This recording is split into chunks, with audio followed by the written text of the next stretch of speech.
Hello दोस्तों, स्वागत है हमारे नए वीडियो में। आज की वीडियो में हम लोग एक रोमांटिक हॉरर मूवी को एक्सप्लेन करने वाले हैं। ये असल में एक मूवी नहीं बल्कि एक वेब सीरीज है। इस वेब सीरीज का नाम लव डेथ और रोबोट है। ये सीजन 3 का एपिसोड नंबर 9 है, जिसका नाम जिबारो है। इस एपिसोड में हम लोग एक जादूगरनी को देखते हैं जो कि एक तालाब में रहा करती है। उसके पूरे जिस्म में बेशकीमती हीरे और जवाहरात लगे हुए थे। लेकिन इस जादूगरनी की एक खास बात थी, जब भी कोई इसके आवाज को सुन लेता तो वो इसके बस में आ जाता था और वो इसे पाने के लिए कुछ भी करने को तैयार था। लेकिन एक दिन इसके पास एक ऐसा सैनिक आता है जिस पर इस जादूगरनी का जादू नहीं चलता है। इसके बाद क्या होता है ये हम आगे कहानी में जानेंगे। तो चलिए इस मूवी को शुरू करते हैं। कहानी के स्टार्टिंग में हम लोग सोल्जर के एक ग्रुप को देखते हैं। ये लोग किसी घने जंगल से होकर गुजर रहे थे। यहीं पर हम लोग जिबारो नाम के एक ऐसे सोल्जर को देखते हैं जो कि बहरा था और उसे किसी भी तरह की आवाज सुनाई नहीं देती थी। तभी इन लोगों का एक साथी सभी लोगों को पीछे चलने के लिए बोलता है। इसके बाद सारे लोग यहाँ से मुड़ जाते हैं। ये सारे लोग एक जगह पर जाकर रेस्ट करने के लिए रुकते हैं। इन लोगों के नजदीक में ही एक बड़ा सा तालाब था।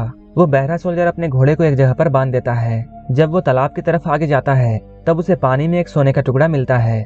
वो इस सोने के टुकड़े को देखकर तुरंत उसे अपने पास रख लेता है।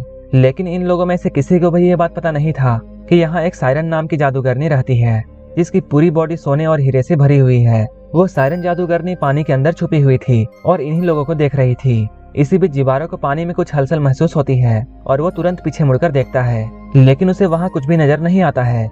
वहीं दूसरी ओर हम लोग देखते हैं यहाँ सोल्जर के अलावा कुछ और भी लोग आए थे जो कि प्रिस्ट की तरह लग रहे थे और वो लोग यहाँ किसी तरह का ब्लैक मैजिक करने वाले थे। लेकिन तभी सायरन जादूगरनी पानी से बाहर आती है और वो बहुत ही अजीब तरीके से डांस करने लगती है। इसके बाद वो अचानक चिल्लाना शुरू करती है। उसकी आवाज को जैसे ही ये सोल्जर सुनते हैं वो सारे लोग इसके बस में हो जाते हैं और सभी के अंदर उस जादूगरनी को पाने की इच्छा जाग जाती है। सायरन जादूगरनी पानी के ऊपर डांस कर रही होती है और वो जोर जोर से चिल्ला रही होती है, जैसे कि वो सारे लोगों को अपने पास बुला रही हो। उसके चिल्लाने की आवाज सुनकर सारे सोल्जर्स पागल होने लगते हैं और सारे लोग बहुत एग्रेसिव हो जाते हैं और सभी बस उसी की तरफ देख रहे थे और अब ये लोग किसी भी कीमत पर उसे पाना चाहते थे। सारे लोग एक दूसरे पर हमला करने लगते हैं ताकि वो उस जादूगरनी को पा सके। बहुत से लोग यहाँ पर मारे जाते हैं और जो भी सोल्जर अभी तक बचे हुए थे ये लोग इस जादूगरनी की आवाज सुनकर पागल होते जा रहे थे। कोई भी अपने बस में नहीं था। ये सारे लोग एक दूसरे को मारते हुए जादूगरनी की तरफ जा रहे थे और वह चुड़ैल लगातार अपनी भयानक आवाजों को निकाल रही थी और उन सबको अपने पास बुला रही थी और उन्हें अपने पास बुलाते हुए धीरे धीरे पीछे जा रही थी। लेकिन इधर जिबारो इस बात से अनजान था कि यहाँ उसके साथियों के साथ क्या हो रहा है, क्योंकि ना तो उसे उसके साथियों की आवाज सुनाई दे रही थी और ना ही जादूगरनी की आवाज। तभी जिबारो अचानक इन लोगों को देखता है और उसे यहाँ कुछ भी समझ में नहीं आता है कि ये लोग ऐसा क्यों कर रहे हैं। इधर सारे सैनिक एक दूसरे को मार रहे थे। वो लोग उस चुड़ैल को पाने के चक्कर में पानी के अंदर जाते जा रहे थे और पानी के अंदर डूबकर अपनी जान गंवा रहे थे। तभी जिबारो की नजर सायरन जादूगरनी पर जाती है। उस चुड़ैल को देखते ही जिबारो बहुत डर जाता है, लेकिन उसे उस चुड़ैल की आवाज सुनाई नहीं दे रही थी, जिसकी वजह से उस जादूगरनी की आवाज का असर जिबारो पर नहीं हो रहा था। लेकिन दूसरी ओर यहाँ जितने भी सोल्जर्स थे वो सारे लोग इस चुड़ैल की आवाज सुनकर यहाँ मारे जा रहे थे। एक वक्त ऐसा आता है कि सारे सैनिक आपस में लड़कर और पानी में डूबकर मारे जाते हैं और अब जिबारो के अलावा कोई भी जिंदा नहीं था। तभी सायरन जादूगरनी की नजर जिबारो पर पड़ती है और वो उसे भी अट्रैक्ट करने के लिए उसकी तरफ आवाज लगाती है और उसे अपना बहुत ही अजीब डांस दिखाती है। लेकिन जिबारो पर उसकी आवाज का असर नहीं हो रहा था। वो इस बात से बहुत हैरान होती है कि उसकी आवाज से आज तक कोई भी मर्द नहीं बच पाया है, तो फिर आज उसके साथ ऐसा क्यों हो रहा है। वो जिबारो को बस में करने के लिए बहुत कोशिश करती है, लेकिन वो जिबारो पर अपना जादू नहीं चला पाती है। अब वो जादूगरनी बहुत डर जाती है और वो सोचती है शायद उसका जादू खत्म हो रहा है, इसलिए उसका असर उस सैनिक पर नहीं हो रहा है। इसके बाद वो पानी में वापस चली जाती है। इधर जिबारो बहुत डर चुका था क्योंकि अचानक पल भर में ही उसकी पूरी सेना खत्म हो चुकी थी और अभी तक उसे कोई भी बात समझ में नहीं आई थी कि यहाँ क्या हुआ था। तभी वो चुड़ैल पानी से बाहर आती है और वो जिबारो को देखने लगती है कि आखिर इस आदमी में ऐसा क्या है और क्यों मैं उसे अट्रैक्ट नहीं कर पाई। अब सायरन जादूगरनी जिबारो की तरफ अट्रैक्ट होने लगती है और अब वो उसे पाना चाहती थी। लेकिन इधर जिबारो बहुत डर गया था और वो यहाँ से जितनी जल्दी हो सके भागना चाहता था और वो अपने घोड़े को बहुत तेज दौड़ाने लगता है। लेकिन भागते हुए वो एक बड़े से पेड़ से टकरा जाता है और वहीं पर नीचे गिर जाता है।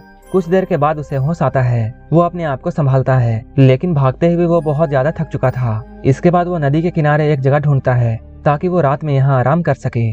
धीरे धीरे यहाँ रात हो जाती है और जिबारो यहीं पर सो जाता है। तभी सायरन जादूगरनी पानी से बाहर आती है और वो डांस करते हुए जिबारो के पास आ जाती है। सायरन जिबारो को बहुत पास से देखना चाहती थी और उसके मन में जिबारो को पाने की तीव्र इच्छा जाग चुकी थी।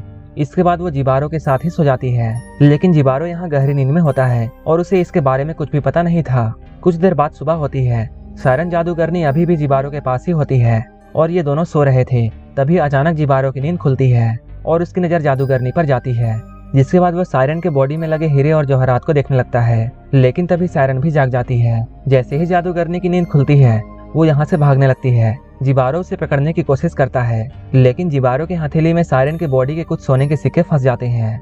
इन सोने और चांदी को देखकर जिबारो समझ जाता है कि सायरन की पूरी बॉडी में सोने और हीरे लगे हुए हैं। ये देखकर जिबारो बहुत हैरान होता है और अब उसके मन में भी जादूगरनी को पाने की इच्छा जाग जाती है। और अब जिबारो सायरन का पीछा करने लगता है, जो कि पानी के ऊपर भागते हुए एक झरने के ऊपर आ जाती है। उसे देखकर जिबारो भी किनारे पर आ जाता है।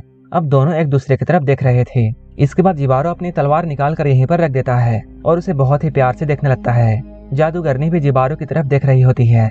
जिबारो अब सायरन की तरफ जाने लगता है। ये देखकर जादूगरनी को ऐसा लगता है जिबारो भी अब उससे प्यार करने लगा है और वो खुशी से डांस करने लगती है। इसके बाद वो तुरंत जिबारो के पास आती है। जिबारो भी यहाँ ऐसा दिखाता है कि उसे सायरन से प्यार है, लेकिन जिबारो को सायरन से कोई भी मतलब नहीं था। वो तो बस उसके बॉडी में लगे सोने और हीरे को लेना चाहता था।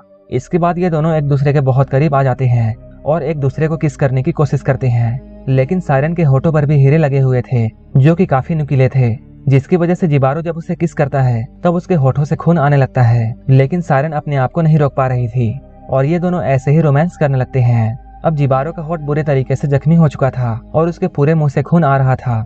इसके बाद वो सायरन को किनारे पर लाता है और उसे मारकर अचानक से बेहोश कर देता है।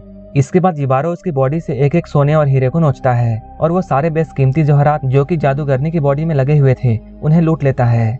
ये सारे सोने और हीरे जादूगरनी के जिस्म से लगे हुए थे, जिस वजह से उसकी पूरी बॉडी जख्मी हो जाती है और उसकी पूरी बॉडी से खून आने लगता है। सारे सोने और हीरे को निकालने के बाद जिबारो उसकी बॉडी को पानी में फेंक देता है। इसके बाद सायरन की बॉडी नदी में बहने लगती है और उसका पूरा ब्लड पानी में बहने लगता है। इधर जिबारो सारे सोने और चांदी हीरे जवाहरात को एक चादर में उठाता है, क्योंकि वो जो चाहता था उसे मिल चुका था और अब वो यहाँ से जाने के लिए अपना रास्ता देखता है। वहीं दूसरी ओर सायरन की बॉडी बहते हुए तालाब के अंदर आ जाती है। अपने पुराने वाले तालाब में आने के बाद सायरन की बॉडी अचानक नीचे चली जाती है और यहाँ चारों तरफ खून ही खून फैल जाता है। इधर जिबारो यहाँ से निकलने का रास्ता ढूंढ रहा था और वो अब जादू करने के बारे में सोचना भी नहीं चाहता था, क्योंकि उसने जो भी चाहा अब उसे मिल चुका था। लेकिन ये सारा खजाना बहुत भारी था, जिसे ले जाने में उसे बहुत परेशानी हो रही थी और वो बहुत थक चुका था और उसे बहुत जोरों से प्यास लग रही थी। तभी उसे सामने एक नदी दिखाई देती है। इसके बाद वो पानी पीने के लिए किनारे पर जाता है। वो जैसे ही पानी पीने के लिए यहाँ आता है, सायरन का ब्लड यहाँ आ जाता है और जिबारो उस ब्लड वाले पानी को पी लेता है। तभी अचानक उसका ध्यान उस खून पर जाता है। उसकी हालत अचानक से बहुत खराब हो जाती है और उसके दिमाग में अजीब सा होने लगता है। उसे अब सारी चीजें सुनाई देने लगती है। ये सायरन के ब्लड के ही वजह से हुआ था। आवाजों को सुनकर जिबारो बहुत परेशान हो जाता है और वो पागलों की तरह हरकत करने लगता है, क्योंकि आज तक उसने कोई भी साउंड नहीं सुना था और अचानक उसके कानों में इतनी सारी आवाजें आ रही थी कि उसे बिल्कुल पागल कर देती है। कुछ देर के बाद जिबारो यहाँ बैठकर शांत हो जाता है। जब वो यहाँ से जाने वाला होता है तभी वो चुड़ैल पानी से बाहर आती है।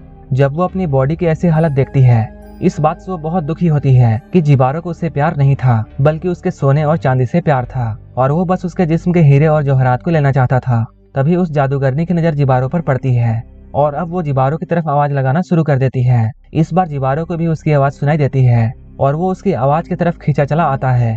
अब जादूगरनी का जादू जिबारो पर भी काम कर रहा था। जिबारो अब अपने बस में नहीं था। ऐसा लग रहा था जैसे जिबारो को वो जादूगरनी खींच रही है। वो अपने आप को रोक नहीं पाता है और पानी के अंदर चला जाता है। जादूगरनी की आवाज सुनकर जिबारो उसे पाने के लिए पागल हो जाता है, लेकिन वो अपने आप को रोकना भी चाहता था, लेकिन वो उसके आवाज के सामने बेबस था और वो अपने आप को नहीं रोक पा रहा था। अब वो जादूगरनी के बस में आ चुका था। चुड़ैल उसे भी पानी के अंदर ले जाती है और उसे पानी में डुबाकर मार डालती है।